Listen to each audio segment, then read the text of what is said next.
जय भीम सर्वांना. बहुजन संघटक या चॅनलमध्ये आपल्या सर्वांचे मी डॉक्टर प्रज्ञा साळवे सर्वप्रथम स्वागत करते. या चॅनलचे राहुल खांडेकर यांचे खरं तर परत कौतुक करेन की आंबेडकरी समूहामध्ये आपण या माध्यमातून आपल्या चॅनलच्या माध्यमातून फुले आंबेडकरी विचारधारा रुजवण्याचं काम करतोय आणि या माध्यमातून जनजागृती करण्याचं काम आपण करतोय गेल्या अनेक दिवसापासून, अनेक महिन्यापासून. आणि त्याचबरोबर आम्हालाही या अशा उपक्रमात सहभागी करून घेऊन आम्हाला आमची भूमिका, आमच्या पक्षाची भूमिका किंवा फुले आंबेडकरी विचार या निमित्तानं जनसमूहापर्यंत पोहोचवण्याचं एक माध्यम आहे आणि आम्हालाही ती संधी आपण देता. त्यामुळे आपले खरं कौतुक, अभिनंदन आणि आपल्या सर्वांचे परत एकदा स्वागत. बंधू आणि भगिनींनो, विधानसभा निवडणुकांचे बिगुल वाजले. लोकसभा निवडणुका झाल्या. देशात जे भाजपाचे सरकार होते, संविधान संपणार या नावाखाली किंवा संविधानाला धोका आहे आणि संविधान वाचवायचे या नावाखाली, म्हणजे ह्याच्यावर बरीच चर्चा झाली आहे, तरी पण ते ओघानं येतंय. म्हणून ह्या काही गोष्टी आपण सुरुवातीला घेणं आवश्यक आहे की संविधान वाचवण्यासाठी भाजपला रोखायचं या अजेंड्यावर 2024च्या संपूर्ण निवडणुका झाल्या.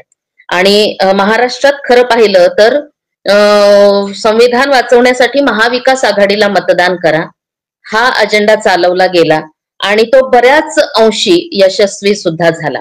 म्हणजे भाजपला रोखण्यामध्ये महाविकास आघाडी यशस्वी झाली. पर्यायाने असं सुद्धा म्हणता येईल, भाजपला रोखण्यासाठी म्हणण्यापेक्षा आता म्हणजे हे खरं तर बऱ्याच वर्षापासूनच हा प्रयोग होत आलेला आहे. काँग्रेसच्या माध्यमातून म्हणा, राष्ट्रवादी काँग्रेसच्या माध्यमातून म्हणा किंवा पर्यायाने आता महाविकास आघाडीच्या माध्यमातून की आंबेडकरी स्वतंत्र राजकारण किंवा स्वाभिमानी राजकारण किंवा बाळासाहेब आंबेडकर, पर्यायानं बाळासाहेब आंबेडकर हे उभेच राहिले नाही पाहिजे. म्हणजे गेल्या 84 पासूनचा आपण जर इतिहास पाहतोय, मागच्या अनेक व्हिडिओमध्ये मी ह्या गोष्टींचा उल्लेख केलेला आहे. परत तो ओघाने येतो म्हणून काही गोष्टींचा उल्लेख करणंही अपरिहार्य असतं की भाजपला रोखण्यापेक्षा आंबेडकरी राजकारण किंवा स्वाभिमानी आंबेडकरी राजकारण किंवा पर्यायाने माननीय बाळासाहेब आंबेडकर हे उभे राहिले नाही पाहिजे, यासाठीचा खरा हा सगळा आटापिटा असतो. आणि तोच 2024 मध्ये 19 पासून खरं तर आपण पाहिलंय की 2019 मध्ये वंचित बहुजन आघाडीची MIM सोबत जेव्हा युती झाली होती त्यावेळेला महाराष्ट्रात सत्ता परिवर्तन होणार हे संपूर्ण देशाला कळालेलं होतं. आणि त्यावेळेला सुद्धा अनेक अशा गोष्टी घडवल्या जातात आणि त्याच गोष्टी याही वेळेला झाल्या. म्हणजे आतापर्यंत ऐक्याचा प्रयोग होत होता. हे ऐक्याच्या संदर्भातही मी बऱ्याचदा आपल्या व्हिडिओच्या माध्यमातून अनेक गोष्टी सांगितलेल्या आहेत. ऐक्याला जेव्हा आंबेडकरी समूह आता दाद देत नाही असं कळालं, तेव्हा संविधान बचाव या मुद्द्यावर लक्षात येतंय की आंबेडकरी समूह आपल्याकडे येतोय. आंबेडकरी समूह खरं पाहिलं तर भावनिक आहे आणि त्यांना भावनाशील करून त्यांचा बुद्धिभेद करण्याचं काम हे काँग्रेस पर्यायानं आपण आता महाविकास आघाडी करते असं आपल्याला म्हणता येईल. आता 2024च्या लोकसभेच्या निवडणुका झाल्यानंतर खरं तर आंबेडकरी समूहाने एक अशी खूप मोठी लढाई जिंकली. अशा आविर्भावामध्ये तो निश्वास टाकला की आम्ही भाजपाला रोखलो. आता खरं तर खऱ्या अर्थाने इथून आंबेडकरी समूहानं स्वतःहून विचार करण्याची गरज आता वाटायला लागलेली आहे की जेव्हा संविधान बचाव असं आपण म्हणतो की म्हणजे गेल्या अनेक दिवसापासून आपण पाहतोय की खिशामध्ये एक संविधानाची एक छोटीशी कॉपी ठेवायची आणि ती दाखवायची आणि संविधान वाचवायचंय असं म्हणायचं की खरंच अशा पद्धतीनं संविधान वाचवलं जातं का? आणि मग जर तुम्ही संविधान वाचवण्याच्या नावावर सत्तेवर येताय किंवा तुम्ही म्हणजे मी तर असं म्हणेन की संविधान बचावच्या नावाखाली आंबेडकरी समूहाकडून त्यांनी काँग्रेसच वाचवून घेतली. म्हणजे लयास गेलेली काँग्रेस, त्याचा इतिहास आपल्या समोर आहे, मी परत ते सांगणार नाही. लयास गेलेली काँग्रेस ही संविधान बचावाच्या नावाखाली काँग्रेस बचाव हीच मोहीम चालवल्या गेली आणि आंबेडकरी समूह अनेक वर्षापासून ह्या काँग्रेसी मानसिकतेतून बाहेर येतच नाही. की काँग्रेसनं काही सांगितलं की ते पटकन ऐकतात, म्हणजे काँग्रेसच आम्हाला सुरक्षितता देऊ शकते, ह्या मानसिकतेमधून त्यांनी खर तर आता बाहेर येणं गरजेचं आहे. जेव्हा की 1 ऑगस्टच्या सर्वोच्च न्यायालयाचा जो निकाल आहे आपण आरक्षणाच्या संदर्भातला, म्हणजे त्याच्या थोड्याशा पार्श्वभूमीमध्ये मी जाईन की डॉक्टर बाबासाहेब आंबेडकरांचं नाव घेऊन आपण जगतो. आंबेडकरी समूह काय आणि सगळेच प्रस्थापितही बाबासाहेब आंबेडकरांचं नाव घेतल्याशिवाय त्यांच्या चळवळी पूर्ण होतच नाही. आणि आंबेडकरी समूहाचं तर डॉक्टर बाबासाहेब आंबेडकर हे दैवतच आहे असं म्हटल्यासारखं होतं. तर डॉक्टर बाबासाहेब आंबेडकरांनी संविधानामध्ये ज्या आपल्याला तरतुदी दिलेल्या आहेत त्यातलं ते आरक्षण आहे. आणि आरक्षणाच्या संदर्भामध्ये आता 1 ऑगस्टला जो निर्णय दिला क्रिमी लेअर आणि वर्गवारीचा, तर त्या निर्णयाचं स्वागत काँग्रेसने केलेलं आहे. म्हणजे आता खरं तर ह्या आंबेडकरी समूहाने जेव्हा या लोकसभेच्या निवडणुका होत होत्या तेव्हा आम्हाला अनेक लोकांनी विचारलं की बाळासाहेब आंबेडकरांनी युती करायला पाहिजे होतं. म्हणजे ह्याच्याही चर्चा बऱ्याच झालेल्या आहेत. ह्या सगळ्याच्या 1 जागा असेल, 2 जागा असेल, बाळासाहेब आंबेडकर युतीच करत नाहीत, युती करायला पाहिजे होती, काही का होत नाही, घ्यायला पाहिजे होतं का, तर संविधान वाचवण्यासाठी. मग आता आंबेडकरी समूहाने जेव्हा बाळासाहेब आंबेडकरांना हे विचारत होते की तुम्ही युती का नाही केली किंवा युती करायला पाहिजे होती, आता त्याच आंबेडकरी समूहाला हे विचारण्याची वेळ आहे, महाविकास आघाडीला, पर्यायानं काँग्रेसला, की आता हा जो सर्वोच्च न्यायालयाचा निकाल आहे, तर तो जो सर्वोच्च न्यायालयाने दिला त्याच्या संदर्भात तुमची भूमिका काय आहे, किंवा तुम्ही काही भूमिका घेतली का, किंवा त्याला तुम्ही थांबवताय का. तर नाही, उलट ह्या संदर्भात तर त्यांनी काँग्रेस शासित प्रदेशामध्ये त्यांनी तर ते लागू केलेलं आहे, लागू करायला सुरुवात केलेली, किंवा पर्यायानं आता एकनाथ शिंदे माननीय महाराष्ट्राचे मुख्यमंत्री यांनी ह्यावर तर समिती सुद्धा गठीत केलेली आहे. मग ह्याच्या संदर्भात काँग्रेसची भूमिका काय आहे, ह्याच्या संदर्भात आपण काही विचारायला लागलोय का, विचारतोय का, विचारायला मागत आहोत का. तर आता खऱ्या अर्थानं ज्यांनी संविधान बचावाच्या नावाखाली महाविकास आघाडीला मतदान केलेलं आहे त्यांची जबाबदारी आहे की त्यांनी आता हे विचारलं पाहिजे, जर ह्या आरक्षणाच्या संदर्भामध्ये सर्वोच्च न्यायालय खऱ्या अर्थानं, खरं तर हे सर्वोच्च न्यायालयाला अधिकारच नाहीये, सर्वोच्च न्यायालयाला हा अधिकारच नाहीये निर्णय घेण्याचा, हा अधिकार संसदेला आहे. मग जेव्हा हा सर्वोच्च न्यायालयाने तो निकाल दिला तेव्हा काँग्रेस पर्यायानं महाविकास आघाडी काय करत होती, तर काहीच नाही. किंवा आता ही समिती जी गठीत झालेली आहे त्याच्या संदर्भात आपण काही भूमिका घेताय का, तर नाही. किंवा ती समिती बरखास्त करण्याचं काही तुमचं हे आहे का, तर तसंही काही नाही. आणि आता जर म्हणजे या निकालांचा परिणाम जर आपण पाहिला, म्हणजे माननीय बाळासाहेब आंबेडकर गेल्या 2 महिन्यापासून आपल्या सभांमधून आरक्षणाचा मुद्दा मांडत आहेत की हे आरक्षण आतापर्यंत ज्यांनी आरक्षण घेऊन ज्या लोक नोकऱ्या लागलेले आहेत किंवा जे एकदा बेनिफिशरी झालेले आहेत त्यांना पुढच्या पिढीला आरक्षण घेता येत नाही. म्हणजे आता इथे आरक्षण संपूर्णपणे धोक्यात आलेलं आहे, हे पूर्णपणे समजण्याची वेळ आता आंबेडकरी समूहाला आहे. आंबेडकरी समूहाने आता जागृत झालं पाहिजे, जागृत होऊन आता आपल्या बुद्धीचा वापर केला पाहिजे. आणि इथे आता खरं तर ह्या विधानसभा निवडणुकीमध्ये आपण काय भूमिका घेणार आहोत हे पर्यायानं ठरवलं पाहिजे. की याचा अर्थ असा आहे की SC STना क्रीमी लेअरची अट लावलेली आहे आणि वर्गीकरणाची जो काही निकाल आहे त्या निकालाचा परिणाम असा होणार आहे की आतापर्यंत जे आरक्षण घेऊन आपण ज्या काही पदावर आलेलो आहोत, शिक्षण असेल, स्कॉलरशिप असेल, शिष्यवृत्ती असतील, जे काही शिक्षण घेतलं असेल किंवा ज्या काही नोकऱ्या लागलेल्या असतील. एका घरामध्ये एका व्यक्तीनं जर तो शिष्यवृत्ती घेऊन किंवा आरक्षणाच्या जागेवर तो नोकरीला लागलेला असेल तर त्याच्या मुलाला इथून पुढे आरक्षण नाही.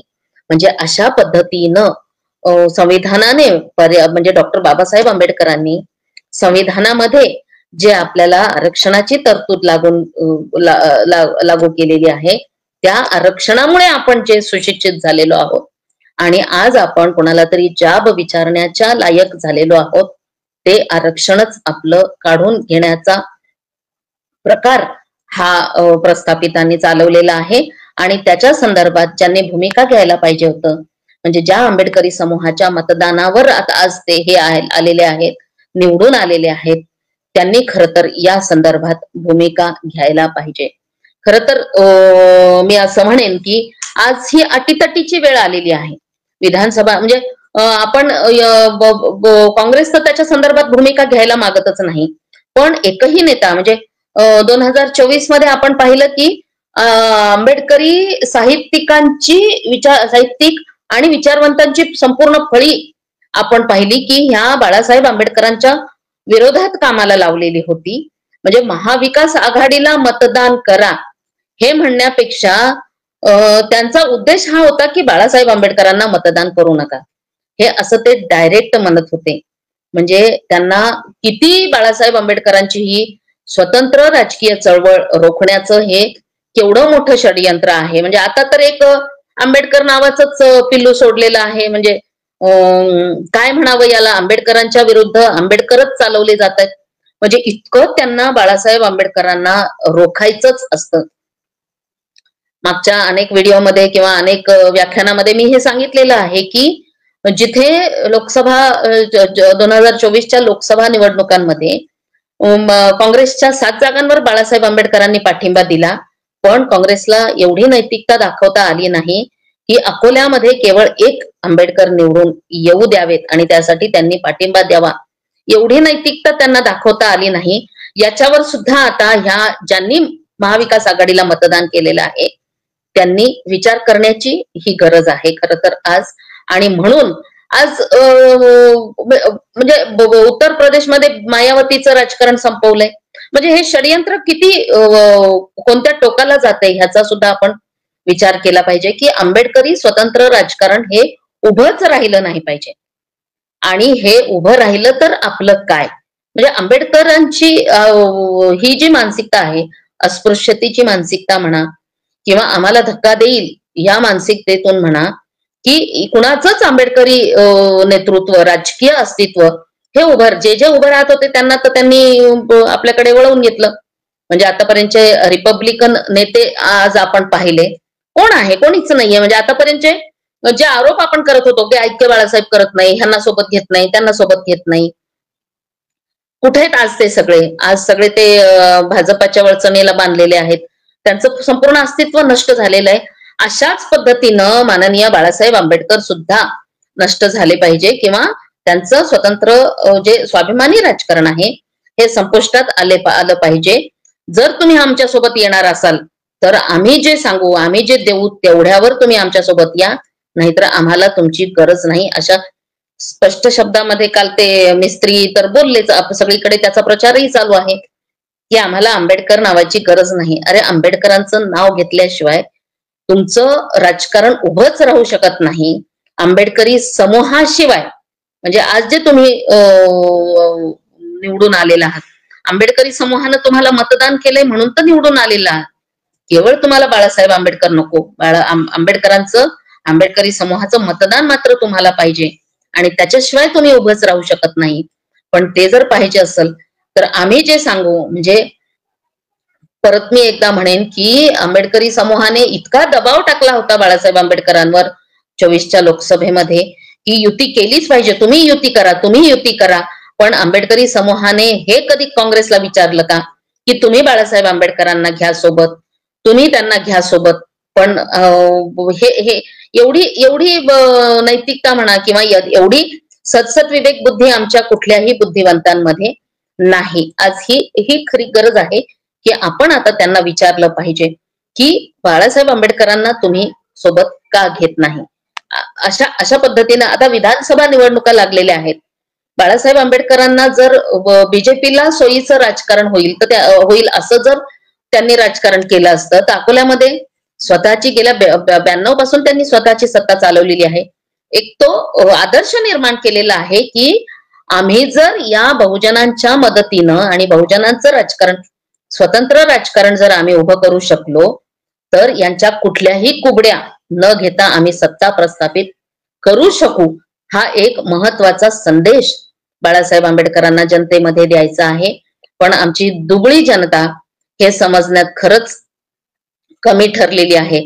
आज खरं वेळ आहे पुढच्या पिढीला जर ही खूप अटीतटीची वेळ आहे खरं तर. म्हणजे लोकसभा गेल्या संपल्या आता ठीक आहे पण आता विधानसभेमध्ये आपण काय करायला पाहिजे याचा विचार आता केला पाहिजे की विधानसभेमध्ये जास्तीत जास्त आमदार आपले कसे निवडून आले पाहिजेत. म्हणजे बहुजनांचं संघटन करत असताना आणि बहुजनांचं राजकारण करत असताना बाळासाहेब आंबेडकरांच्या या विधानसभेच्या उमेदवारांच्या यादी सुद्धा जर आपण पाहिल्या तर प्रत्येक जातीला प्रतिनिधित्व दिलेलं आहे. प्रत्येक जातीला प्रतिनिधित्व दिलेलं आहे.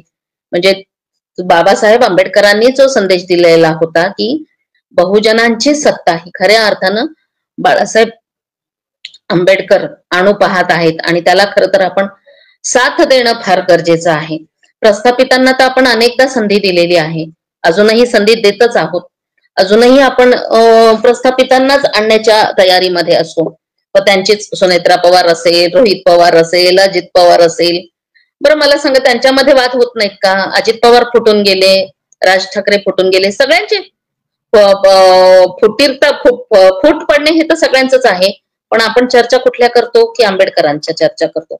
आंबेडकर कसे फुटले हे एक नाही ते एक नाही, जनताने एक राहिलं पाहिजे.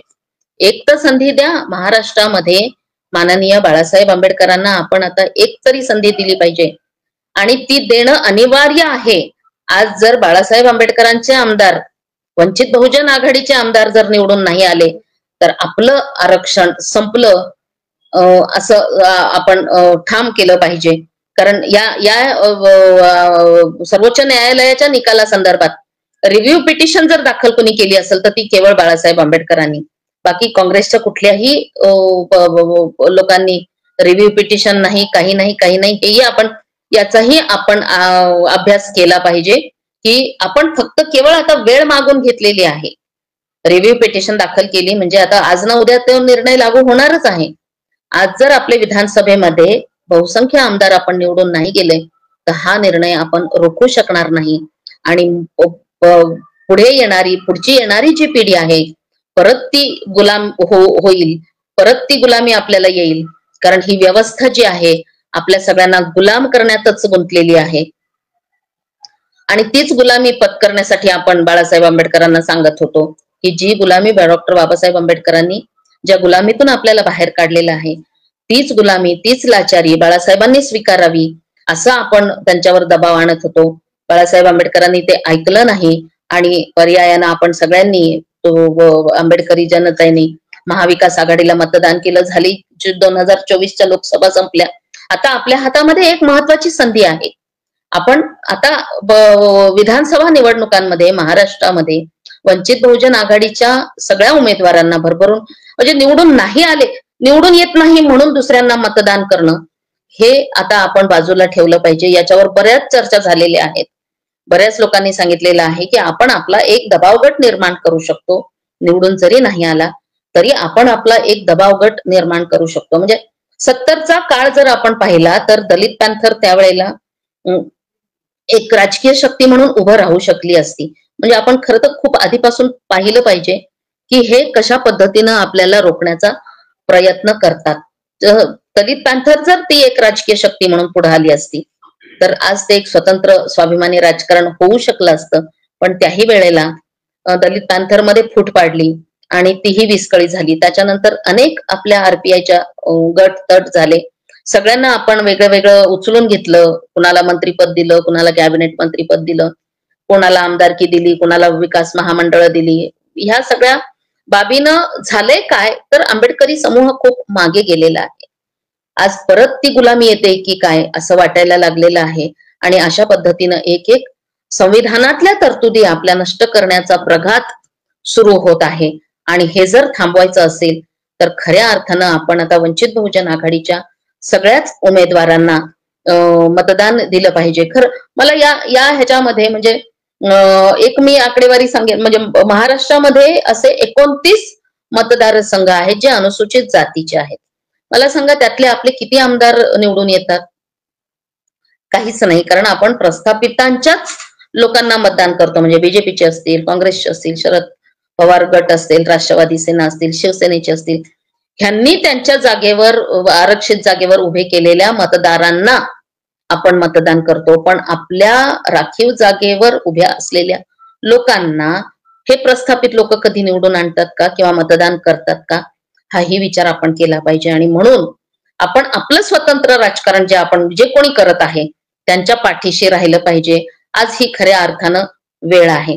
विचारवंत सुद्धा जे कामाला लागले होते, साहित्यिक विचारवंत, आज त्यातला एकही विचारवंत ह्या आरक्षणाच्या निकालावर बोलायला तयार नाही. हेही आपल्या बुद्धिवंतांनी, बुद्धिजनांनी विचार केला पाहिजे. आज ती फळी कुठे गेली? सगळे विचारवंत झाडून कामाला लागलेले होते.